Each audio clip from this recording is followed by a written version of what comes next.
Welcome back to another edition of Pod Jerky. In part 5 of this series, we wanted to showcase some independent artists on the show. And today we are going to put the spotlight on Jeff Smith and his family. We would like to welcome Jeff Smith to the show. Jeff Smith is first and foremost a father and a husband. He's also a CYW, a musician, and also helps run a charity called the Sarah Elizabeth Center. Welcome to the show. Hey, how's it going? Thanks for having me. Awesome. Great to have you on. So as we mentioned in previous episodes, you actually wrote both the intro and the outro to our podcast. So we want to say thank you for that. No worries. Yeah, it was fun. I had a lot of fun doing it. And how did you come up with, I guess, the idea of putting that together? I know you had asked us, what kind of genre do you want? Do you want rock? Do you want hip hop kind of thing? How did you mash that up together to come up with the sound for it? You know what? Just pretty much based on the genre. I'm more of like a rocker myself. That would be my forte, which is cool because you guys ended up going with that one anyways. But yeah, I don't know. I guess I have my own process. I kind of see what the client's about and what the podcast is about, you know, the type of person they are, the whole name, which I love, Pod Jerky. That's like probably one of the best podcast names ever, Pod Jerky. I love it. It was funny because we had so many names picked out, but you go over certain things and you look it up and everything's taken. Yeah. And this is a name that we landed on probably after like 50 names. So it was like crazy. Yeah. It's perfect. I like it. And I don't know, it just kind of came up. I was like, this needs a cool riff. This needs a kind of cool guitar riff at it. And I just kind of went with that. I showed it to the co-host of the show and he instantly said, yep, we're doing that one right away. That was actually really good. It was like first try and it was great. Thank you again for that. No problem. We'll start off with, I guess, the music portion of this. And we used to go to the same elementary school and we went to the same church. I always knew that you were musically inclined because you used to play at our church. Now, we had an organist that used to play there as well. And I don't know if she still does because Tammy, I'm not in that area. Yeah, she's still there. So how did it come about that you got involved with doing the Mass in the Basement there where Tammy was playing as well? So I can't remember his last name, but I remember his name was Patrick. And he was new to the community and new to the neighborhood. He was a musician as well. He was a singer. And I think at the time, Tammy didn't want to take on all the masses. She just wanted to do the later one, like 10 and on. So there was this opening for the 9:15 mass. And I remember this guy, Patrick, he wanted to take it on, but he needed other musicians. So they kind of put it out there during one of the masses. And and I just kind of said, okay, that'd be cool. I wouldn't mind. I'd come to this mass anyways. So might as well participate it where I can. And it kind of went from there. I still remember it was almost, and I think we talked about this already, is the first time you did, I believe it was We Are One Body. Yeah. You did that after communion. And I think because it was your first time doing that mass, you almost got a standing ovation during the mass. People were really impressed with your talent. I remember that's still one of my favorite songs. It was one of the theme songs for the World Youth Days. Yeah, and I just kind of fell in love with it. And then I got to play it during communion. I remember that. There was a couple of times I got to sing that song. But yeah, it's cool. Yeah, I think everybody actually looked forward to that song after communion because it was a different change from the organ player, right? It was, you were on there with your guitar and it was a different sound than having the traditional organ player at a mass, right? Yeah. And the other thing, I wasn't used to so many people actually staying and then actually listening to me sing. It's usually in the bars, it's a different scene, we got 10 people there and then 5 people left. And then the only 5 that are there are your family left watching. So. Yeah.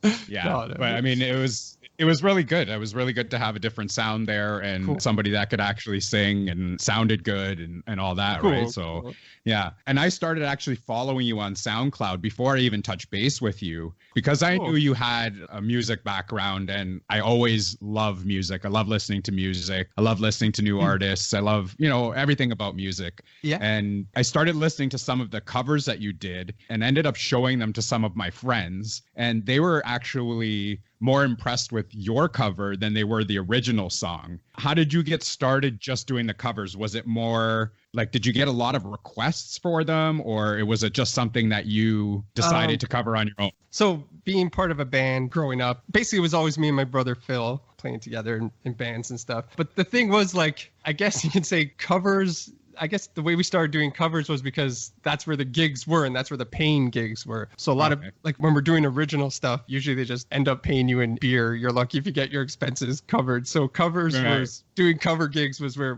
kind of where the money was and where a lot of the bookings were in covers. So we started doing that. And then I guess with the whole YouTube thing taking off at the time growing up and then the whole social media thing exploding, it was a good way, it was a good platform to get engaged with fans and to get fans and to get people to subscribe. So that's pretty much why we started doing covers, was one, because they were paying gigs, and then two, to engage people in our social media and on YouTube. But like you said, with the whole cover aspect, I do like that. I like taking covers, but then if I'm going to do a cover, somehow I like trying to make it my own, trying to say, okay, like how can I switch it up a little bit or how can I change it up a little bit to put myself into it a little bit more? So two of the covers like that are my favorite are Hello by Adele that you covered. And I thought you did a tremendous job on that one. And we're going to have a listen to that right now.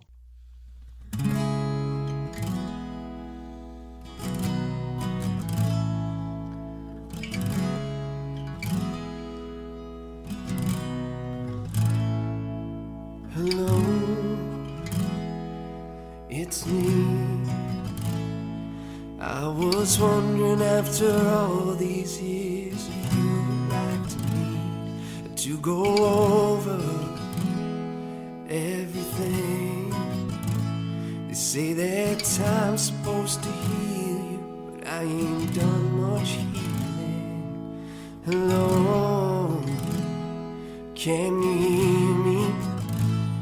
I'm in California dreaming about who we used to be when we were younger and free. I've forgotten how it felt before the world fell at our feet. There's such a difference between us and me.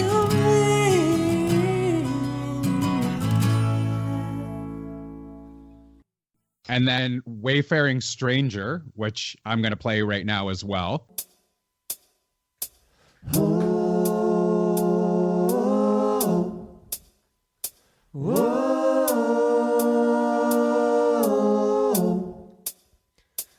I am a poor wayfaring stranger, traveling through this world alone, and there's no sickness, sorrow, nor danger in that bright land to which I go. And I'm going there to see my mother, and I'm going there to know the road, and I'm only going over Jordan, and I'm only going over home now. Cool. Yeah. Those were two of my favorite covers, actually. Those are two really, really good songs. I actually took my dog out for a walk this morning and listened to both of those on my walk. Awesome. But Wayfaring Stranger, I thought you did a phenomenal job on covering that song. So basically, Ed Sheeran, his whole thing is like using a loop pedal, which they've custom made his own now. But he was using this, it was called Boss RS30. And basically, it's just a pedal that you can lay down a track and then you hit the pedal and then you can keep laying tracks as you go. So I thought it was kind of a cool thing to do. So basically, that whole cover was recorded on this loop pedal. So I had to do it all in one take pretty much. But I just kept building. So I'd start with like the drum beat, and then I'd lay another track, and then another vocal track, and then a harmony. So it was more of an experiment to see if I can pull it off and do something like that. But it ended up being kind of cool. I ended up really liking that cover. Yeah, it's a really good cover of that song. It's, I think that's probably my favorite of yours. I mean, you belong to a band that was actually with your family called the Fairchild Brothers. Yeah. And how many of you were in that group? So there was 4 of us in that group, 4 of myself and then my 3 other brothers. But I actually come from a huge family. We're all musically inclined. But I kind of laugh because I'm like, why couldn't we all be like engineers or doctors? We have to go into the arts, the stuff that's the hardest to make money and a career out of, right? Exactly. No, but yeah, so Fairchild Brothers, well, I'll take you back a little bit. So Phil is the drummer. So me and Phil I started playing guitar when I was about 14 years old, and I heard Guns N' Roses, Appetite for Destruction, and Use Your Illusions albums, and I'm like, that's it, I want to be Slash. So I picked up the guitar and I started trying. I ended up being more of a singer than a guitar player. But anyway, so Phil at the time wanted to learn drums, and then me and him have been kind of playing together like through every different kind of band. And then it got to a point where me and Phil were like, okay, you know what, if we're going to do this, because it's always been a passion, it's always been a dream. And it got to a point in our lives where we're like, all right, we're getting a little bit older. If we're going to do this, let's put 120% into it. Let's give it all we got this time. And at the time, my brother Donnie, who was the lead guitarist, and then Dave, who was the bass player, they were at an age where we used to they were our roadies before because they were too young to kind of hang out. They weren't cool enough to hang out with us and play with us, but they could lug our equipment, right?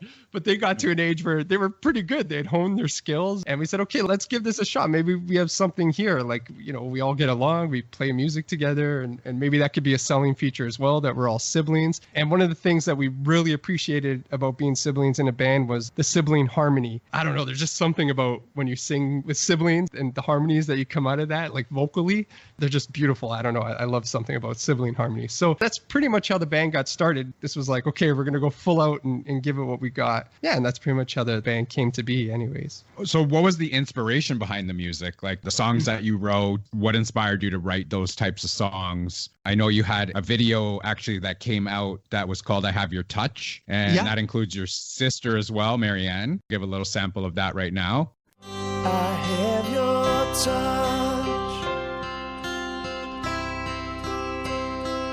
I'll lay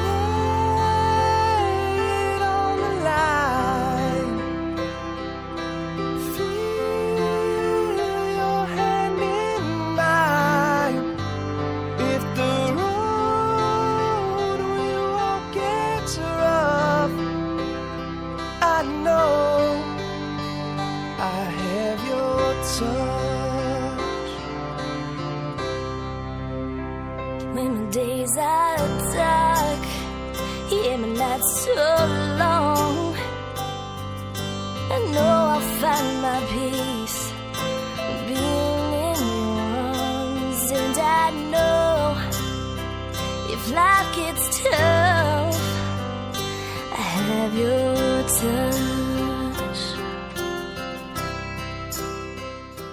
What was the inspiration behind that song? So I guess our genre was more alternative, more in the rock end, you would say, especially with our album Dare to Believe. So I Have Your Touch, it's got a little bit of a country vibe, a country ballad vibe. And the reason being that was, okay, so I Have Your Touch, actually, my brother Phil was getting married. We basically got together. He said, okay, I want to write this wedding song. So he wants to write his own wedding song. So I'm like, okay, that's cool. So we kind of got together and we put together this song, I Have Your Touch. So that's how the song kind of came to be. But then out of that, the way we got the video was actually a funny story. So when my brother, on his wedding day, I don't know, the videographers they ended up losing some of the morning footage. They couldn't find it after when they were putting the wedding video together. So they felt like really bad. But at the same time, they wanted to expand and try different things within their company. So they said, can we make it up to you? And they ended up doing the music video for free because they wanted to kind of try something different. Yeah, so it was kind of cool. So, and also at the time, we got a good response from that song.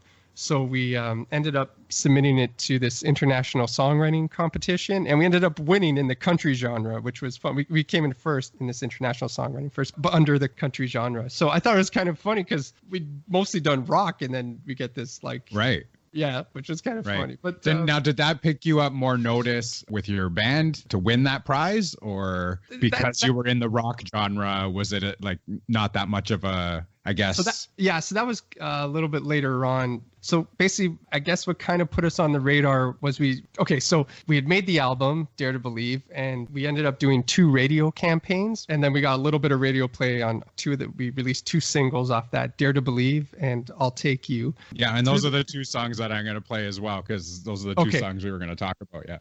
Okay, cool. And through that album, pretty much, we really pushed that album. So we ended up doing, I called them weekend tours. So we would, like, from Thursday to Sunday, we'd go all out east. Like, we'd set up gigs. So it'd be like, I don't know, Kingston, Belleville, Ottawa, and then west and east. So it was like Thursday, Sunday, and then we'd come home and do our thing during the rest of the week. But through that album, yeah, we did the 2 radio campaigns, and that kind of put us on the radar. And we came really close, like really, really close. So because of those radio campaigns, Chad Kroeger from Nickelback, he ended up starting his own label called 604 Records. He started it with his lawyer, Jonathan Simpkins, and they have a whole bunch of Canadian acts under there. It's a pretty big Canadian label. So we were stoked, but it was like last minute because they were coming to scout. At this point, they were just kind of starting up the label and they wanted new acts. So they were scouting. So last minute we get this phone call saying, okay, Chad Kroeger's coming with his pretty much his entourage, everybody in the label, and they're coming to check out this band, but they fit you in. So you got to find a venue last minute. It was like literally within 24 hours. We had to find a venue. It had to be semi-private, so only like certain family and friends can come. And we had to put on this private gig, which was kind of nerve-wracking at the same time. Oh, I would imagine. Yeah. So it ended up being at the Reverb, and thank God the guy came through, the owner, and he's like, okay, yeah. So they ended up coming, and he walks in like with this whole entourage. When I first saw him, I'm like, oh my God, this guy's like a typical like whatever, I'm gonna live the rock star persona, right? Comes in with this like super blonde escort, right, with the whole thing, and yeah. So we ended up doing the private show, and then we talked to him for a bit, which was pretty cool. Like I have to say, I didn't know at first how to take him. He came across like kind of like this, whatever, I'm a rock star kind of whole persona thing. But he ended up being kind of down to earth. He was actually he was a really cool guy, and we came close. So then they ended up going to see My Darkest Days was the other band. I think the singer was the brother of, his brother was from 3 Days Grace or something. He was a singer from 3 Days Grace. Yeah, so they, at that point, they were only looking for one band in Toronto, like another rock band to add, and they ended up going with 3 Days Grace.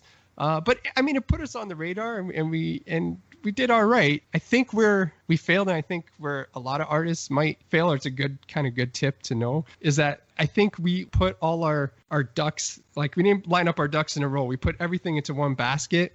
Like I think we should have focused more on like, okay, do the radio campaigns, but then line up a tour to follow that. Like have tour support, right? Have another album released within a certain time, another video. Like all these things should have been lined up, and it should have just been like boom, boom, boom, boom, boom, boom, boom. Like radio campaign, video, tour support. But it's hard because one was funding, but we had dumped a lot of our money into the radio campaigns, thinking that would help spiral everything else. And it kind of got us on the radar, but then we couldn't keep up. Right. And so then it just got a little bit harder. And by that time, I had already started my family. I had my first son was born, and we were already expecting my second. So I was definitely at a different stage in my life than the other guys. And that's the one thing I find a little bit tricky with the music industry too, because it's funny. I don't know what you base your success on. And I feel like there's a lot of successful musicians doing their thing and able to, tap into the social media and the social platforms and be successful, even if they're not like super famous or if they're not like on top radio charts. But then at the same time, you can argue, okay, nobody really pushes that big red button like the music label, right? So it just depends what you want to base your success on. Do you want to be a successful musician and make money and make a career out of it? Or are you looking for like the whole stardom and fame thing? Is that what you justify success as a musician, right? And I feel like if that's what you're kind of going for, like the big time, then yeah, the record labels definitely help in making that happen. But at the same time, I feel like a lot of the record labels, they want like young guys in their 20s that can pretty much jump in a van whenever they want, eat shit, and just love it. You know what I mean? Like with no other responsibilities or ties to them, right? So I feel that it was kind of tricky for me because I had my family, I had expenses, I had bills, and etc. And the other guys weren't exactly there yet. They could have jumped in a van and eaten shit and loved it and gone wherever they had to go. Right. So we had this conversation. I've actually talked to DJ Chemo from the Rascals. I've talked to Chalk Claire. I've talked to Thrust. I've actually talked to one of the band members from Finger 11. Nice. And we played. We did a show with them at. They headlined it, but it was Beat Rocks the Block in Kitchener. It was a huge festival. We had so much fun with that. We got to open that night. Yeah. I'm a big Finger 11 fan, so I mean, I think their music's great. But when talking to them, more so the hip hop guys, Rascals and stuff like that, they would say like, they didn't have that social media platform when they first came out. How much bigger do you think, like, or how much more momentum do you think that you would have gained, or you did gain, sorry, for having like the YouTube and all of that out being able to release your music on there instead of just having a record label. Oh, yeah. That opened the door for so many musicians to put things into their own hands and to their own perspective. Yeah, it was huge. I mean, we were just it was sort of just taking off when we were starting it. We got majority of pretty much our fans and stuff from that. I think a lot of like other companies like Entertainment Lawyers and some of the labels, which at the same time is kind of, I don't know, but that's the first thing they would look at is your numbers on social media. So it's like how much Twitter followers you had, how much YouTube subscribers, and they would put you on a certain level where you're at and where they could take you on that. But, with that said, I feel like it helped so many musicians. Like it put a little bit of power back in their hands to say, look, I could be successful doing this on my own based on these platforms, in my opinion, anyways. Yeah. I mean, like even for us, like just for a podcast, like just to get your name out there, and we're on every social media platform as well, but it takes time to grow that audience. Yeah. And with our market, it's oversaturated, right? So, I mean, there's lots of podcasts out there. Why do you want to listen to mine, right? So you have to come up with content that people are going to actually want to follow, want to listen to, be a fan of, and then grow your audience from there. But I mean, without the social media stuff, where would you be, right? Exactly. And I think that's a really good point too. It became saturated really fast, right? Like now what makes you stand out or makes you a little different. But I guess the other side to that is a lot of the music labels, because this opened up so many new doors for musicians, they started changing their deals. Like I remember hearing, I think it was a singer from Toto. He was saying they've gone like multi-platinum. This was before social media stuff, like platforms. They've gone multi-platinum, and like the label was making all the money. They were making, I think, $5,000 to $10,000 a year. But meanwhile, they're doing world tours, have gone like platinum 3 times. So it's crazy. So the label was kind of taking advantage of that, right? So they were dumping all the money in, but taking all the royalties, all the master fees, and they were just paying them like the band's whatever, some kind of salary. They could do that. They had the power. But then as soon as the platforms came in, they realized, okay, we got to kind of change up our mindset here, the way we approach it. And they started doing a lot of like 360 deals with these musicians. That was some of the deals that were discussed with us as well. But 360 was like, so basically it's full circle. So the label put some money, they support you, but at the same time they take a percentage they basically work with you. So they take a percentage from the merchandise sales, they take a percentage of the royalties, the percentage of the masters, but it's kind of divided a little bit more equally amongst the musicians and the managers and labels, etc. Okay, nice. So you guys did have 2 songs that you already had mentioned, and we're going to have a listen to Dare to Believe right now. Okay.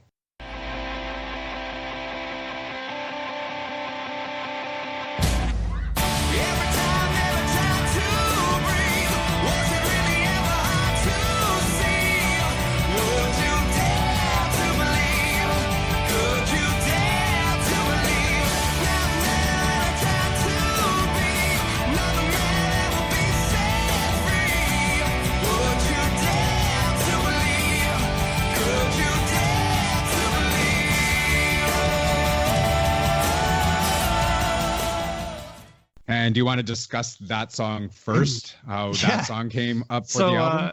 Yeah. Interesting enough. So that song technically wasn't even supposed to go on the album. We were like, I don't know if it fits in the album. We're not sure if it should even go. Okay, so funny enough, so that's kind of ties into the charity a little bit that I know you want to discuss. Let me take you back a little bit before I get to the Dare to Believe part. So my brothers and I, we started this band Fairchild, but at the same time, we were affiliated with a charity that we were trying to get off the ground. And the reason we loved it so much was we can get into like the whole mission and everything about that charity. But that charity allowed us we got approved by different school boards, like different ones, York Region, Toronto Catholic, Halton, all of them, and Dufferin Peel. And basically we were hired to go in and do these shows on anti-bullying or different themes that they had. But we can go in as a band, and then we'd put on this like kind of rock show performance, again, mostly covers, but to get like this message across. But the cool thing, the reason we loved that was because during the week, we could still play as brothers, we could still play as musicians. So we're still doing music. And then, come Thursday night to Saturday, Sunday, we would have like the bar gigs lined up. So it was like music full time. So we loved it. And the charity allowed us this platform to do that. But at the same time, we were doing so many shows that during the recording of the Fairchild album, I ended up, I've been singing for years, but I guess I I kind of overstrained myself, and I ended up developing these nodes, these nodules on my larynx. So so when it came time to actually start singing, like we were going to sing within the next week or two, I couldn't. Certain parts of my range were gone because of these nodules that I had to. Yeah. So I was freaking out. I'm like, what the heck are we going to do? I got to start recording, all the vocals on this track. And we were going to start with Dare to Believe. And I didn't know what to do. So I ended up seeing this vocal coach, which was phenomenal. So he gave me a few tips, but he's like, I don't know, like nodes don't really go away, and your voice might be affected for the rest of your life. You could do surgery, but that might mess it up. So I was like falling into a deep depression. I'm like, this like singing defines who I am. That's part of who I am. If I don't have singing, who am I as a person, right? So I was freaking out. Anyways, so to make a long story short, it was the weirdest thing. Again, so the charity has to do with my sister that passed away, and we can get into that. But the night before I had to go see an ENT, and this was a couple of days before I had to sing Dare to Believe, I had a dream with my sister in it, and she basically kind of took me through from this dark room into this light room, and then she was just smiling and just looking at me and smiling, and it was like this. I woke up and I was like so moved, and I was like kind of emotional. I'm like, wow, I don't know what that was all about. So I end up going to the ENT, the ear and throat specialist, and he sticks this like huge camera down my throat, and he looks and he's like, that's weird. I don't see any nose. Are you sure? Like, but what the heck? Like, he didn't understand it either. He said, that's so weird. Like, usually nodes don't go away, but he couldn't find it. He didn't see it. So I was like, okay, is that like a miracle? Yeah, divine intervention. And I still had to like work my way up a little bit to kind of get back to where I was, but I ended up making it. I ended up singing Dare to Believe, and I was freaking out because I'm like, oh my God, my vocals are back. I was so stoked. Yeah. And it's just funny because even the message in the song, right, is this dare to believe in yourself, dare to believe in your faith, dare to believe in pretty much, your dream. And if it's perfectly with the dream that you had. Right? I mean, yeah. Just to finish. And then, so we had ended up getting during the radio campaign, a radio promoter, but we weren't sure. We were thinking, I don't even know what song we were thinking. I think we were thinking The Long Road on the Fairchild album to be our single. And the first song he chose, we're like, okay, you decide this, like what you think the single should be. And that was the first, he's like, Dare to Believe 100%, Dare to Believe. And it's just funny because that song was not even supposed to go on the album, but ended up being our first single. Excellent song. Yeah. Excellent song. Cool. And then your other one was I'll Take You. You discussed that as well. So we'll have a quick listen to that as well.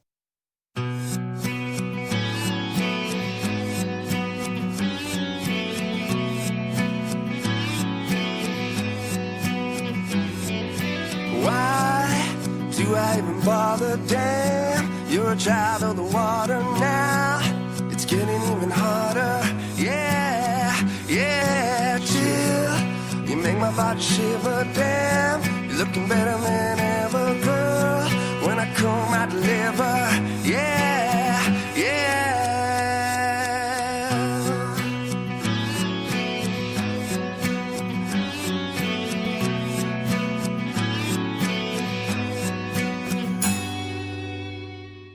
That song's just about the whole rock and roll rock star persona.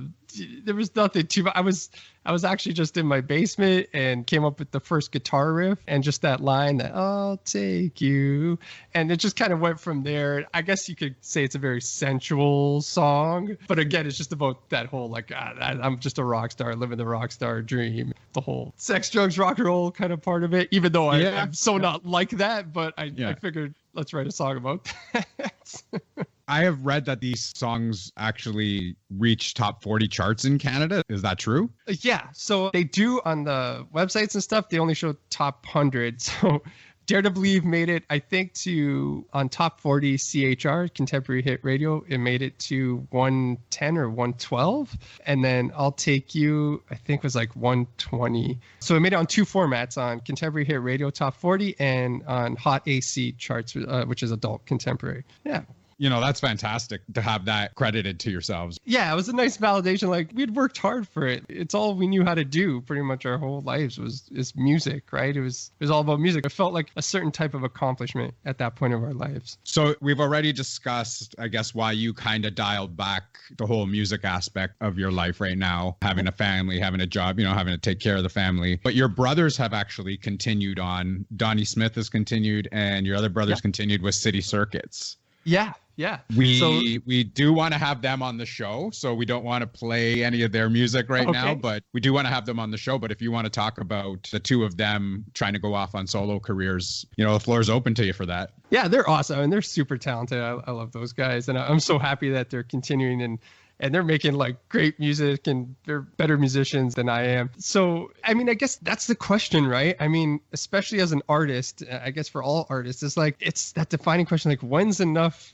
When do you throw in the towel, or do you throw in the towel? Is it about throwing in the towel? Like, it's weird because music it's not something I do. It's not a job. It's who I am. It's in me. I have to express it. So I guess in one way, I'm never really stopping the whole music part of me, that musicianship. But I guess to go like try to make a career out of it, yeah, I'm not necessarily doing that. But that's cool. I mean, Donnie still has the fire in him to do that. Dave, he was the bass player. Now he's the lead singer and guitar player for City Circuits with actually one of my other brothers. Yeah, they're doing pretty good. I mean, they're creating a little bit of a buzz, and yeah, they're releasing another single come July. Donnie just released his EP album, and yeah, they're just doing what they can, and they can at this point, which is awesome. So all the best to them. I wish them all the best. Yeah, it's awesome. It would be great to have them on the show, come discuss some of their stuff, get some samples of their music to play on the show as well. Try and get them out there as well for our podcast, at least. Yeah. I mean, they have their own, I guess, advertising platforms, but it's always good to have guests on the show, hear behind the scenes stories, kind of growing up and how their music came to be and the inspirations and stuff like that. Yeah. So it's good to listen to that kind of stuff. So your family actually decided to do another cover song, which I absolutely loved.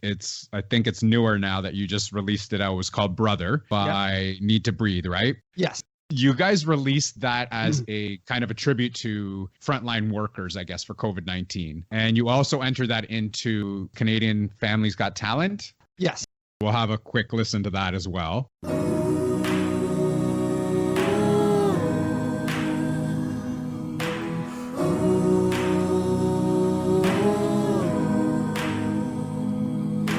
Ramblers in the wilderness, and we can't find what we need.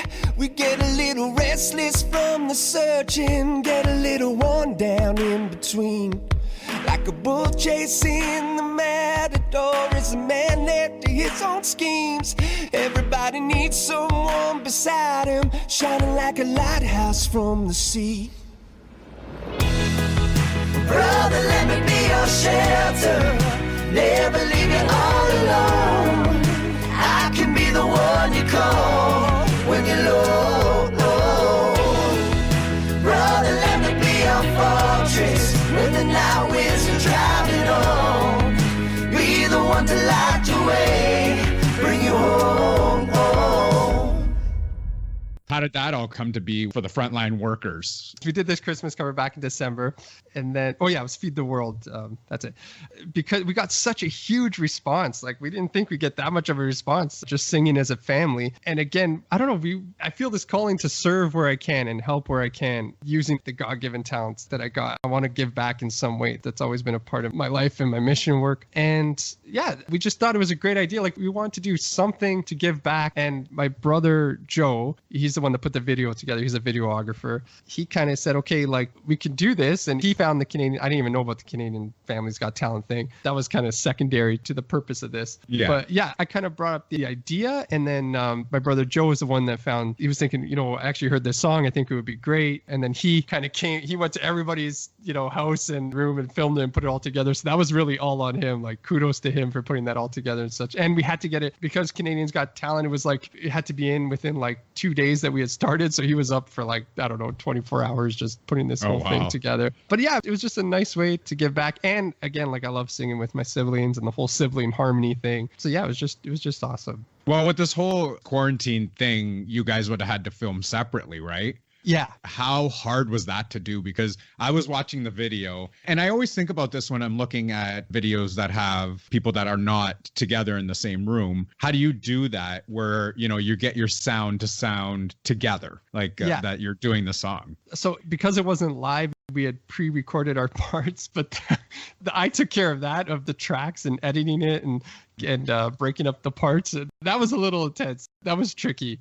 I'm not gonna lie, especially when like, okay, you take this line, and then, you know, I always like making sure they give me like, you know, at least 3 or 4 good tracks so I can pick even like different syllables, you know, different words if they sang it better during this take than this take. So that was a little tricky. And then the video part was pretty much like, for example, I just put it through my speakers and then was singing it. And then he kind of just put it all together. If it was live, I couldn't even imagine how tricky that would be. Like this has got to be very difficult to get done when you're in separate places, right? Especially because all of us have such different personalities and work ethics. So to motivate certain family, I won't say who, but to motivate certain family members to get on board and like, okay, come on, we got to get this done. It's got to be in like 2 days. Yeah.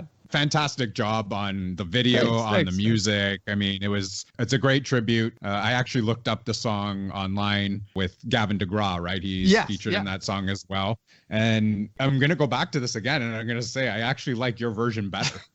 Cool. You know, it's you guys do a really, really, really good job on it. So, thank you. Great job with doing that. Now, in the intro, we mentioned that you're a child and youth care worker, and you work with special needs kids. And I'm an EA myself. I work in the school boards as well. I work with special needs kids. So I really know what you go through on a daily basis working in the school. What got you into working with special needs kids? Which is so cool. I love that connection that we have, like, especially when we were talking earlier, and that really, we just kind of made that connection. We're like, what? That's amazing. It's meant to be that we were, you know, talking, have this interview. But, so what got me into working with special needs was actually, was music pretty much. So, I was kind of in between jobs at the time. I was young. I was like, just turned 20, and somebody had connected through a friend. They said they were looking for like a musical director for this day program. That's how I originally got started, and it was a day program for special needs. So I went in, I applied, I got hired, and then I actually met my wife through that program. She was the program coordinator there. And so for a while it was funny because I said she became like my supervisor, like my boss at work, and then my boss at home for a while. And the boss at home, that's right. And the boss at home after we got... that's pretty much how it works, yeah. Right, yeah. But I fell in love with it. Working with special needs, I know that in some aspect, I always want to work with special needs. It's become literally like my mission work in life. So that's how I got started. And it got to a point in that program where it was good, but my wife and I felt like it could be better. We can run things, like I would want to run things a certain way and run things differently. And my mom at the time was looking for, she had a calling to do something with special needs. And again, this goes back into a little bit of a backstory with my sister, Sarah. She was born with a chromosomal disorder called trisomy 13. She basically would have grown up being like a high needs, special needs. So she ended up living for 26 days and she ended up passing away. But my mom just had this calling to do something, and she had been in the administrative field, the corporate field when she was working. So we decided to get together, leave where we were currently working, and start this charity. It was called Blue Veil is the name of the charity. And then under that charity is run different programs. And the main program is Sarah Elizabeth Center. And that's after my sister. And we want to start this day program for special needs. So we got the charity number. We went through all the channels to get all that up and running. And then we actually ended up getting government funding for like 4 years, which was awesome. So we had this government funding, and then we said, okay, so how do we create awareness for this day program? So that's how the whole music aspect came into it. So my brothers and I, we knew we wanted to do music. We knew we wanted to play together. So we ended up, pitching this idea to the different school boards. We got approved, and we were like the new thing and the new fad. So like we had pretty much 2 schools a day for like the first 5 years. And sometimes it was like 3 schools a day if we can fit it in, where we're doing these shows, right? So we'd pile all our equipment into the van, go do these shows for anti-bullying, and at the same time we were creating awareness for Sarah Elizabeth Center. So like the first, I'd say 5 years was awesome because we had a lot of government funding. We were like super busy with the schools, and we thought by within 5 years we'd build up the clientele. So the day program's up and running, and it's growing, and it's awesome. I think they're up to like 20 kids a day or 20 clients a day. It's really good. my life kind of took a different turn at a certain point. The funding had ended, and that's the hard part with the nonprofit is you got to constantly chase funding. And I thought, we thought we'd have more clientele at a certain point, and I was kind of at a crossroads because then I had an opportunity to apply for Dufferin Peel School Board, so I took it just because at that time it was the right choice. But I'm still involved with the charity. I still help out where I can. We still do the fundraisers every year. But yeah, then I ended up going to work with the board as educational resource workers, ERWs, and then I have my CYW background. So, and you guys run, like you said, the fundraisers where you do, I guess, kind of like a gala with a dinner and bands that play there, like your band would play there as well. Yeah. And you just had one this past December, I believe. February. And February? Yeah. And I was actually supposed to be there with my wife, and then something actually happened where we couldn't make it that night. But I mean, I would love to come to one of them when you have another one. Yeah, for sure. Or even if you got free time. Well, I mean, I guess when everything kind of, I don't know how it's even going to look when everything reopens. But yeah, even when it reopens, I mean, you're more than welcome to come by to the center and check it out, hang out. Cool. Yeah, definitely, for sure. Yeah. So you do basically run art-based programs there. What are these included with? Like, are you looking more doing like life skills to help with transitions out of school, or are you doing music kind of programs? So the whole basis of the program, it's really an arts-based program. So I found like post 21, so after high school, there wasn't a lot of options, but at the same time, because I did the music program at the other day program where I was originally hired, I just found like the specialties, they just shine. They seem to shine in the arts. Like that's where they come out, and I feel like they're the happiest. Like I know school has its purpose too, like where we're at. Sometimes I feel like, I don't know, maybe it might focus a little too much on, I guess it depends on the teacher too, but a lot of like on the academic part, and I'm all for the life skills part too. Like I think that's awesome. So, but our program, they kind of focus more on the arts. So we have like drama, dance, music, and then we do have some life skills, but I wouldn't say that's the huge main focus. That's a component of it, like the culinary and different certain life skills that they might do within the community that they try to do. But the main focus is arts-based program. And then we'll try to do like, they'll do like, let's say drama, and then they'll showcase that where they can. They might put on like a drama show, or we have like one girl who's phenomenal at painting. Like she blows my mind. You should see the painting she has. And then they auction them off at during the fundraiser. It's amazing. So yeah. I'm kind of on the same side as you, as I think the arts are more important with the special needs kids, more than the academics. And again, it all depends on each individual student. But I find even with my students that I work with, we play music for them all the time, and they're super excited. I mean, we give them a microphone and they start singing. We do different things with them in that way, whereas the academics is not the super important thing in that life. So I feel that the music really is a huge part of their life for special needs kids, and it's fantastic to see them thrive with that kind of art-based program that you guys are running. Yeah, and especially I feel like arts for music for me, I mean, it's the universal language. I mean, everyone understands music. At the same time, like I love my job, I love working with special needs. I call it my paycheck with a purpose. Yeah, I feel that's like a good one. Like I just feel like for me, I'm always asking myself, like, where am I being called to serve? Where's God calling me to serve? And I love working with special needs. I love my job because it keeps me grounded, it keeps me humble, and I get to serve them, which is just, I don't know, that's awesome. I love that. And that's the way to look at it, right? Like when I started, I never thought about working with special needs kids. It never had crossed my mind before. And a buddy of mine had said, I was at a different path with my career as well. And he's like, why don't you get into, being an EA? And I said, you know what, I'll look into it. And I started, and you know what, I wouldn't change a thing. Like I love doing my job every day. I love working with these kids. You pick up so many skills, but you learn a lot of lessons from them. Yeah, exactly. Like that. So being humble, and like you said, it's rewarding, but you're so happy doing it, and like you said, is this my calling from God to actually work with these kids and these families and try and help them out? I wouldn't change a thing. Yeah. Amen, man. Same here. Yeah. You actually mentioned, you just kind of touch base on the grants and stuff. How hard is it to get a grant? And you also rely on donations from other people as well, just the general public. But is it very, very difficult to get a grant right now to run the charity, or do you rely more on the donations? So the fundraiser is a huge, like we have to have the fundraiser every year. That's a huge bulk of the funding. I don't deal too much with chasing after grants and all the funding. Actually, my mom does a lot of that. She's the executive director, and that's kind of her forte. That's her skill set. But yeah, I mean, looking at her, she's constantly chasing people for applying for grants or seeing what the next grant is, or, you know, kind of networking with the politicians in that area. So she's good at what she does. She's good. But yeah, it's a constant, you know, uphill battle to get funding, especially because it's nonprofit. And then you feel bad for the families too, because I mean, they get subsidized, they get some subsidy, they get some government funding, but it's not much. And then, you know, we have certain expenses too within the charity. So you're trying to work with the families and them too. And sometimes it's a struggle for some of the families too, some of the participants. So like, thank God for the fundraiser that we had. Thank God we had it in February, kind of holding everything over a little bit for during this quarantine and everything. Oh yes. Yeah. So yeah. Now, how are people able to make donations to the charity? I guess the simplest way is you can find all the info on the website. You can either just Google Sarah Elizabeth Center or blueveil.org, and it's all there. So, and you can just find the link to donate. Awesome. So we're going to actually post all of that information. We're going to post your links. We're going to post, we actually already have your brother's stuff up on our website as well. Nice. Awesome. So they're going to have all that stuff. But I would love to have your brothers on at some point whenever they feel comfortable coming on.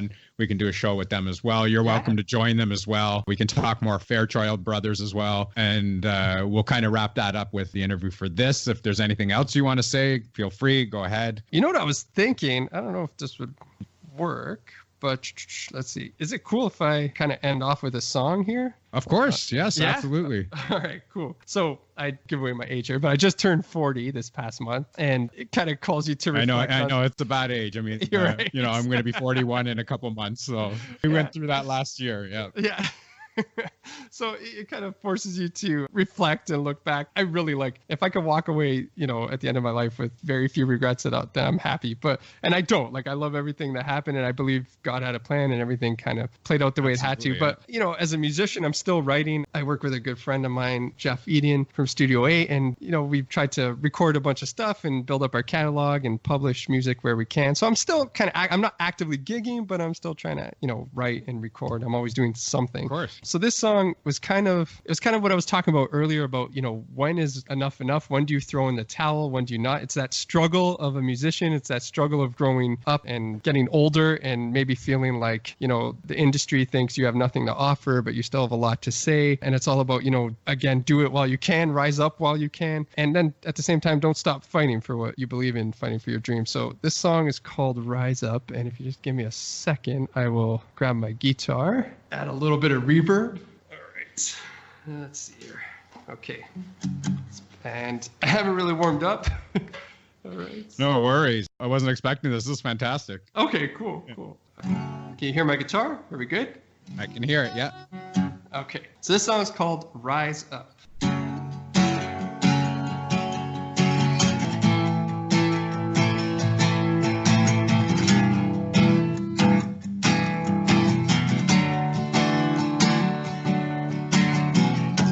Desperate for the need to rise, fighting demons with my worn out pride. Old wooden steel is how I testify in the dying of the light. My faded shadow tries to claim the stage. Torn leather boots walk this modern age. My weathered lips still have a lot to say in the dying of the light. I'm just a falling star. I'm just a restless wind. I'm just a broken road. Don't know where I end or where you begin. Oh, so rise up, rise out, rise through if you still can.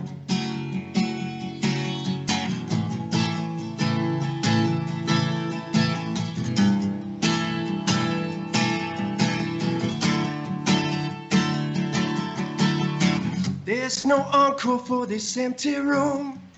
Tired of listening to broken speech. This picture's lonely hope seems out of reach in the dying of the light. I'm still waiting on a prayer, but my knees ain't on the ground. The engine's running and I'm heading out, 'cause chances don't wait around. I'm just a falling star, I'm just a restless wind, I'm just a broken road, don't know where I end or where you begin.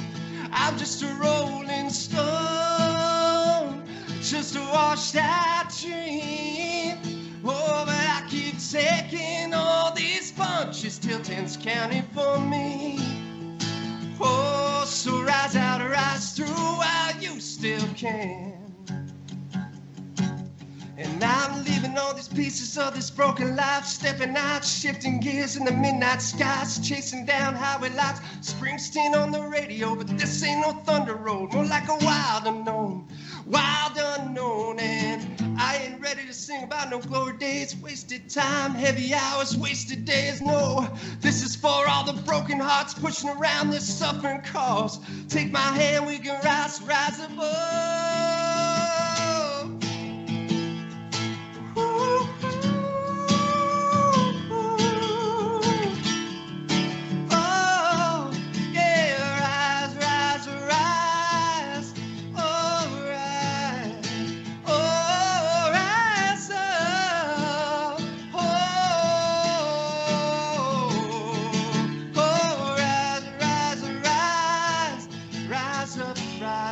Rise through while you still can.